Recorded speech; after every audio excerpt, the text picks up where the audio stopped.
Fala galera, bom dia. Vamos lá para mais uma aulinha da gente. Hoje terminando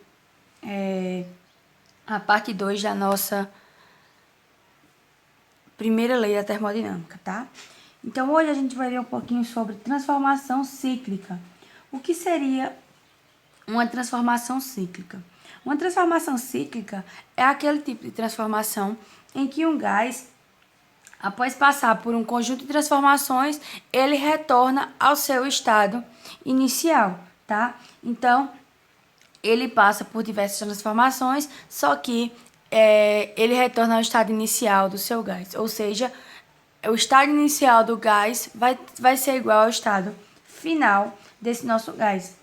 Em um ciclo ou em ciclo, o gás ele sempre tem o seu estado final igual ao seu estado inicial. Aí aqui a gente tem alguns gráficos para a gente analisar como é que ocorrem essas transformações cíclicas, tá? Então, o primeiro caso que a gente tem aqui, a gente tem um gráfico, tá? Pressão sobre volume. E a gente tem um gás que está nesse ponto A aqui, tá? Então, de A para B, ele vai com a pressão constante e varia o seu volume. Então, houve uma expansão desse gás, tá?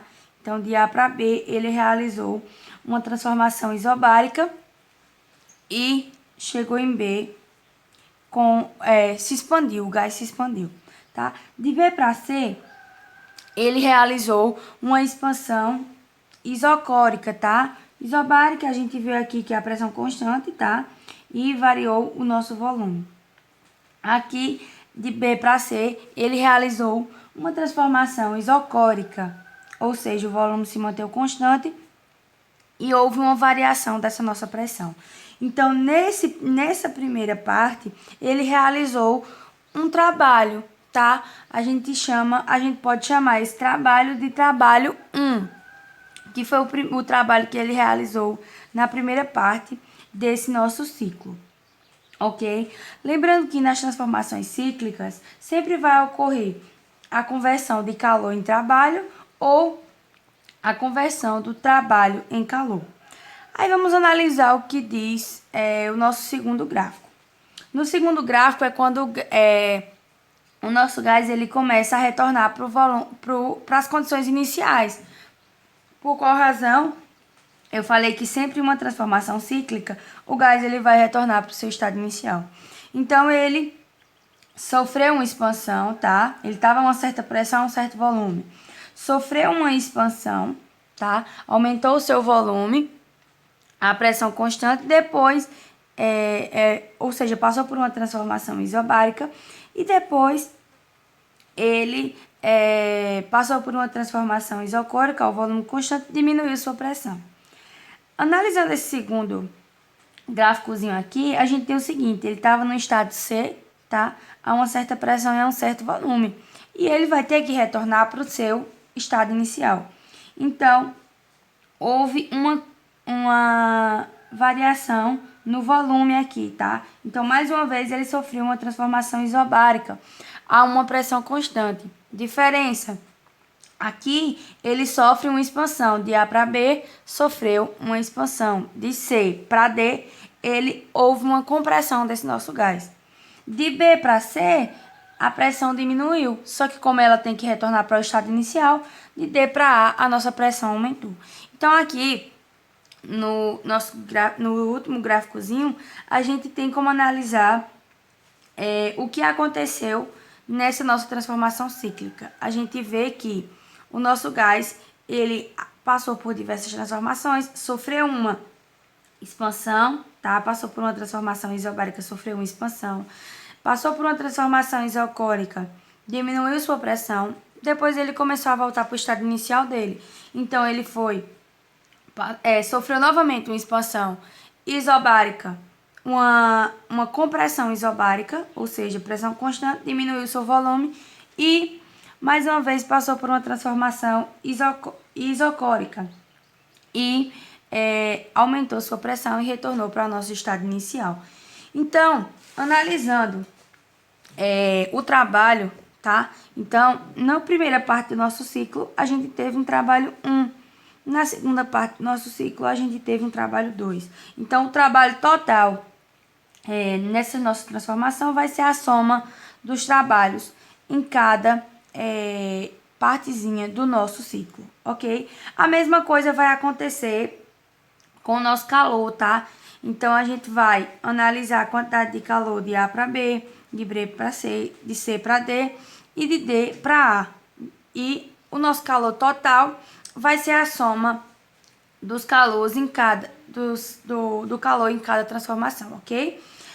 Outra coisa, se o gás ele retorna para o seu estado inicial, se o estado final do gás é a mesma coisa do seu estado inicial, ele possui uma energia interna, tá? Quando ele saiu desse ponto. E quando ele retornou para esse ponto, ele vai possuir a mesma energia interna. Ou seja, a energia interna final e a energia interna inicial serão iguais. Se elas serão iguais, a gente não vai ter variação de energia interna. Quando a gente não tem variação de energia interna, a nossa primeira lei da termodinâmica, ela nos diz que o trabalho ele vai ser igual ao calor. Ok? Eu falei que numa transformação cíclica, há sempre a conversão de calor em trabalho ou a conversão de trabalho em calor. Como é que a gente vai saber isso? Se o ciclo ele for no sentido horário, tá?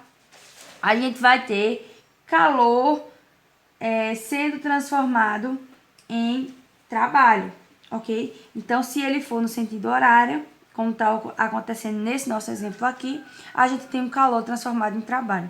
Se o ciclo funcionar no sentido anti-horário, ok? Então, se ele tivesse vindo neste sentido aqui, a gente teria trabalho transformado em calor, ok? Aí, é preciso a gente discutir dois conceitos de extrema importância na nossa transformação dos nossos gases. O primeiro conceito é o conceito de transformação reversível. O que seria uma transformação reversível? Uma transformação reversível é quando ela consegue,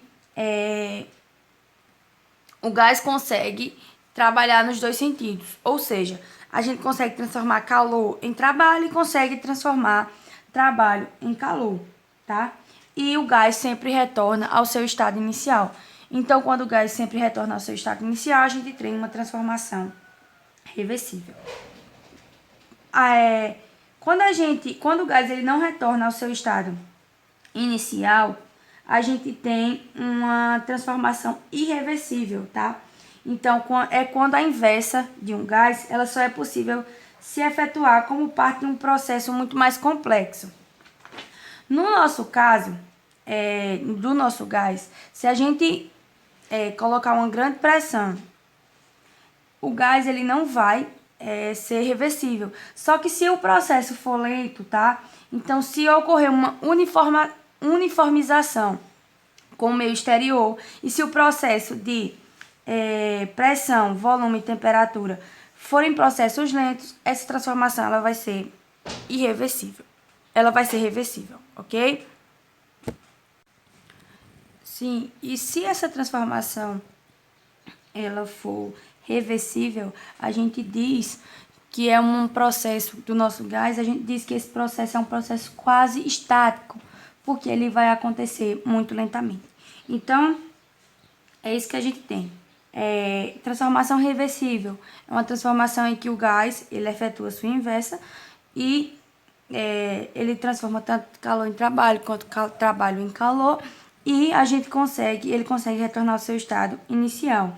Transformação irreversível é quando a inversa de um gás ela só se efetua quando a gente coloca outro corpo no processo, tá? Ela não se efetua de maneira geral, ela não acontece a inversa do gás. Então, o gás só realiza uma transformação e ele não retorna ao seu estado inicial. Aí é importante lembrar o fato que eu falei, o gás ele só retorna às suas condições iniciais por um processo muito lento, um processo que a gente chama de processo quase estático, ok?